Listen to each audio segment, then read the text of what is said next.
Hello everyone, कैसे आप सब। उम्मीद करता हूँ आप सब खुश होंगे और अपने एग्ज़ाम की तैयारी में लगे हुए होंगे।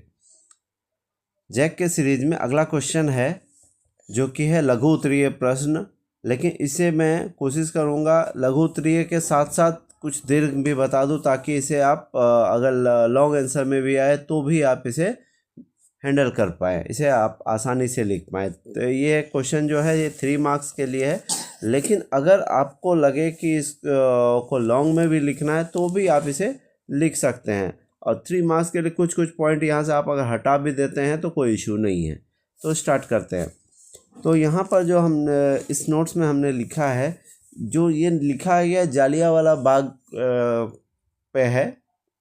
तो क्वेश्चन ये है, जालियांवाला बाग हत्याकांड पर संक्षिप्त नोट लिखें। Right brief note on Jallianwala Bagh massacre. ठीक है, जो जालियांवाला बाग हत्याकांड हुआ था उसके विषय पे ये नोट्स लिखना है। तो ये जो लिखा है मैंने, ये बुक की मदद से ही लिखा है, और कुछ कुछ पॉइंट जो है वो खुद से लिखा है। तो इसमें ज़्यादातर बुक में ही मिल जाएगा आपको। देखिए इसमें क्या दिया गया है। 13 अप्रैल 1919 को जालियांवाला बाग हत्याकांड हुआ। उस दिन अमृतसर में बहुत सारे गांव के लोग सालाना बैसाखी के मेले में शिरकत करने के लिए इस मैदान में जमा हुए थे। काफ़ी सारे लोग सरकार द्वारा लागू किए गए रॉलेट एक्ट के जैसे दमनकारी कानून का विरोध करने के लिए एकत्रित हुए थे। यह मैदान चारों तरफ से बंद था। उस इलाके में मार्शल लॉ लागू किया गया था। जनरल डायर हथियारबंद सैनिकों के साथ वहां पहुंचा और जाते ही उसने मैदान से बाहर निकलने के सारे रास्ते को बंद कर दिया। इसके बाद उसके सिपाहियों ने भीड़ पर अंधाधुंध गोलियां चला दी। सैकड़ों लोग मारे गए। बाद में जनरल डायर ने बताया कि वह सत्याग्रहियों के मन में दहशत और विस्मय का भाव पैदा करना चाहता था। तो ये उन्होंने ये लिखा गया है वहाँ पर। चलिए अब समझते हैं जालियांवाला बाग हत्याकांड क्यों हुआ था। तो जालियांवाला बाग हत्याकांड शुरू होने के पीछे ये कहानी है कि जब 1919 में ही ये रॉलेट एक्ट लागू हुआ था, तब उसके विरोध में 6 अप्रैल को एक हड़ताल शुरू होना था। ठीक है, तो उस दिन हो नहीं पाया। उसके बाद 10 अप्रैल को ये लोग शांतिपूर्ण जुलूस कर रहे थे। उसी दिन जो वहाँ पर जितने शांतिपूर्ण जुलूस चल रही थी, उसी में 10 अप्रैल को गोली चला दी गई थी। तो इसके बाद लोग क्या करने लगे थे, बैंकों, डाकघर और रेलवे स्टेशन पर हमले करने लग गए थे। इससे क्या हुआ, वहाँ पर मार्शल लॉ लगा लिया गया था। मार्शल लॉ में क्या होता है, एक कर्फ्यू जैसा होता है कि लोग बाहर नहीं निकल सकते हैं। तो इस प्रकार का नियम लगा दिया गया था कि लोग बाहर नहीं निकल सकते हैं। ये हुआ था अमृतसर में, और गांव का समय था, उसमें तो किसी को ऐसा जानकारी नहीं होता, तुरंत मैसेज तो इतना जल्दी फैलता नहीं था, तो लोगों को जानकारी नहीं थी।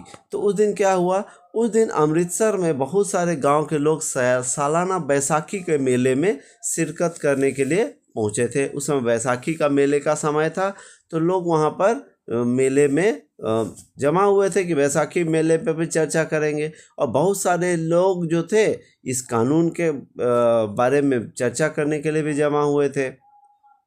यह मैदान चारों ओर से बंद था। यह मैदान जो था चारों ओर से बंद था। उसमें बाहर निकलने का मात्र 1 या 2 ही रास्ता था। तो वो रास्ता को भी जब जनरल डायर आया तो जनरल डायर ने उस रास्ते को बंद कर दिया और अपने साथियों सैनिकों के साथ पहुंचा था, और उसने सारे रास्तों को बंद कर दिया।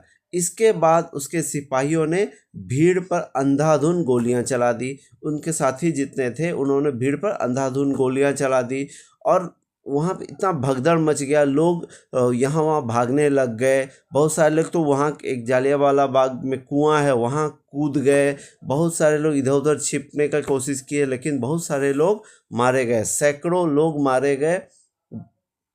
बाद में जनरल डायर ने बताया कि वह सत्याग्रहियों के मन में दहशत और विस्मय का भाव पैदा करना चाहता था। तो जनरल डायर क्या बताता था कि उसने बताया कि सत्याग्रही जो सत्याग्रह कर रहे थे, है ना, उनके मन में दहशत पैदा करना चाहता था, विस्मय पैदा करना चाहता, ताकि वो एक नैतिक प्रभाव बने कि हम लोग से डरो, तुम लोग इस तरह का हमारे प्रति विरोध मत करो। इस तरह का डर पैदा करने के लिए जनरल डायर ने ये काम किया था। इसे अब हम लोग इंग्लिश में भी देख लेते हैं। इंग्लिश में देखिए क्या दिया गया है। On 13 April, the infamous Jallianwala Bagh incident took place। इस दिन जालियांवाला बाग हत्याकांड 13 अप्रैल को हुआ था। On that day, large crowd gathered in enclosed ground of Jallianwala Bagh. Jallianwala Bagh बहुत सारे भीड़ जमा हुए। Some came to protest against government new repressive measures। बहुत सारे लोग जमा हुए थे, जो नया दमनकारी कानून बना था उसके विरोध में आए थे बात करने के लिए एक दूसरे से। Other had come to attend the annual Baisakhi fair. बहुत सारे लोग आए थे बैसाखी मेले में मिलने के लिए। Being from outside the city, outside city से आउटसाइड होने के कारण, सिटी से बाहर होने के कारण बहुत सारे लोगों को जानकारी नहीं थी। Many villagers were unaware of the martial law that have been imposed. बहुत सारे लोगों को ये जानकारी भी नहीं था कि वहाँ मार्शल लॉ लगा है, लेकिन फिर भी लोग जमा हो गए। Dyer entered the area, General Dyer area में आता है। ब्लॉक द एग्जिट पॉइंट, जहाँ जहाँ एग्जिट पॉइंट थे उसको बंद कर देता है।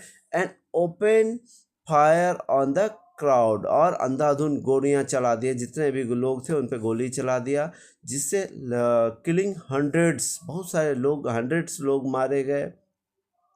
His object as he declared later, वो बताया अपना उद्देश्य, why to produce a moral effect, एक नैतिक इफेक्ट पैदा करना चाहता था। To create in the minds of satyagrahis a feeling of terror and एव।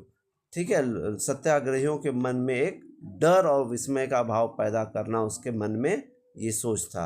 तो ये है जालियांवाला बाग के विषय में पूरी जानकारी। वीडियो अगर पसंद आया है तो लाइक ज़रूर करेंगे, और अगर यूज़फुल लगता है तो सब्सक्राइब भी ज़रूर करें। धन्यवाद।